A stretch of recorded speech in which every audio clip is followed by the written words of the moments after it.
Voilà. Bonjour les fans, bonjour les amis, bonjour les followers. Bienvenue sur la chaîne de développement de la filière cunicole en Afrique. Là, on est de retour à la maison après une tournée assez courte de quelques jours. Et on dit en passage un coucou aux Maliens, aux Guinéens, aux Ivoiriens. Vous savez, nous avons choisi la cuniculture, qui est l'élevage de lapins.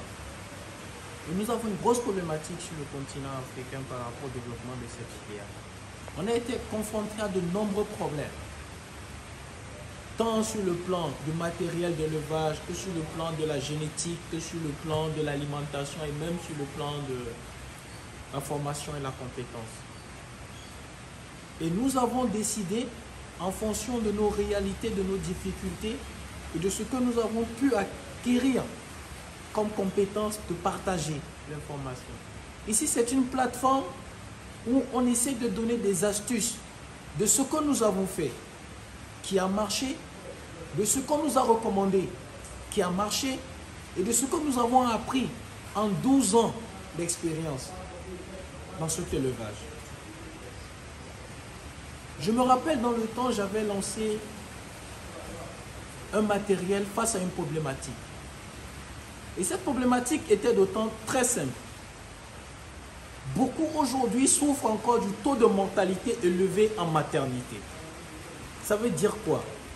Beaucoup aujourd'hui sont confrontés encore à la perte de leurs petits en maternité. C'est-à-dire, quand on parle de la maternité, c'est la période de la mise bas jusqu'à la date de sevrage, c'est-à-dire 35 jours.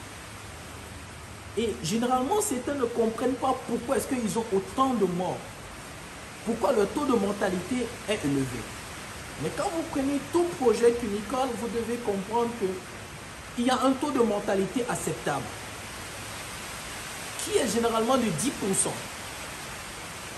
Mais au-delà de 10%, vous devez savoir que vous avez un problème dans votre élevage.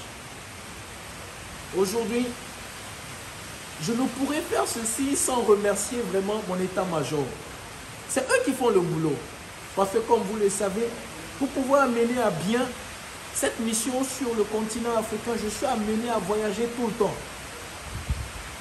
Mais malgré mes déplacements, le travail se poursuit. Et le travail avance super bien. Et les résultats y sont.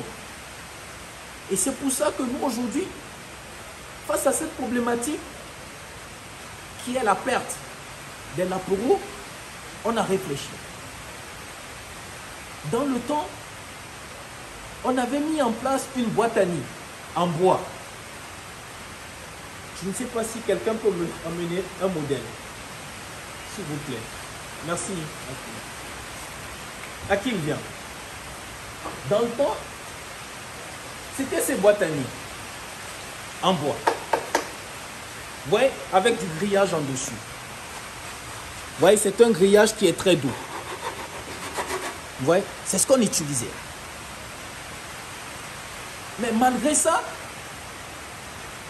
on n'avait pas pu éradiquer et ramener à un niveau très faible ou quasiment nul le taux de mortalité dû à ce matériel. Pourquoi? Parce que vous allez voir, le bois absorbe de l'eau. Le bois absorbe de l'eau. Aki, ramène-moi du talc, s'il te plaît. Le bois absorbe de l'eau. Et il était difficile de laver ceci et de pouvoir prétendre à une désinfection normale parce qu'il y a certaines particules qui arrivent à s'incruster. Sans compter les risques de blessures pour le personnel et tout le reste. Donc c'était même contraignant parce que quand ils s'abîmaient, parfois il se peut que même les lapereaux puissent être blessés à l'intérieur. Mais toujours dans la conquête d'améliorer nos résultats, de faire mieux, de faire plus, nous avons adopté ce matériel.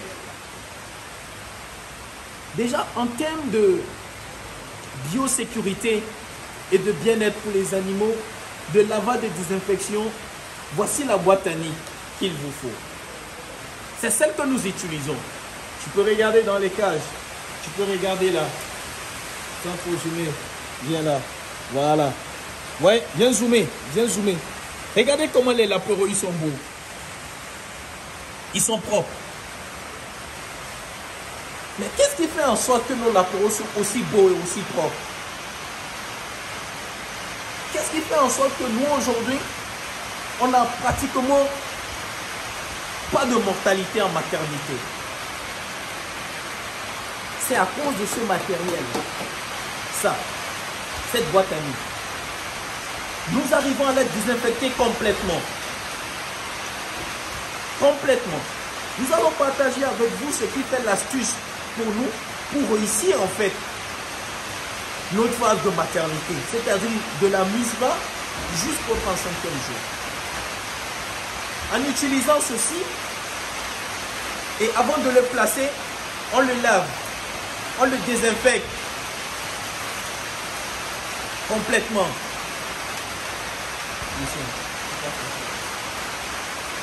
On le lave, on le désinfecte complètement. Et à la mise bas, nous mettons ça à 2 jours avant la mise bas. Et qu'est-ce qu'on fait? Nous ajoutons un copeau. C'est un copeau spécifique à l'élevage. Bien zoomé. Vous voyez, c'est un copeau blanc. C'est ce qu'on appelle le copeau dépoussiéré. Il n'y a pas de poussière dedans. Regardez. J'ai arrêté le copeau, regardez ma main. Ma main sont propres. Regardez. Il n'y a pas de poussière. Nous mettons ce copeau à l'intérieur. Vous voyez, il y a des trous. Et quand vous disposez le copeau, il faut comprendre dans un premier temps, quand vous l'avez mis, vous laissez la femelle elle-même. On va le mélanger avec son poil pour en faire un nid. Et après cela, vous allez être amené à ajouter quelque chose que nous faisons. Pourquoi je vous dis ça? Parce que pour beaucoup, on a un autre souci. Avec ces boîtes à nids classiques, vous avez souvent des lapereaux jaunes, les mamans urinent dessus et tout. Il y a ce problème d'humidité qui arrive et qui fait en sorte que à la moindre attaque bactérienne ou la moindre intrusion de microbes, bienvenue les dégâts. Mais nous, à côté de ça, pour pouvoir créer un écosystème de protection aux lapereaux qui vont naître là, après la mise bas, nous ajoutons ce produit. On appelle ça le talc. Oh, vous voyez, ce produit, c'est un talc antiseptique que nous mettons sur les lapereaux à la mise bas.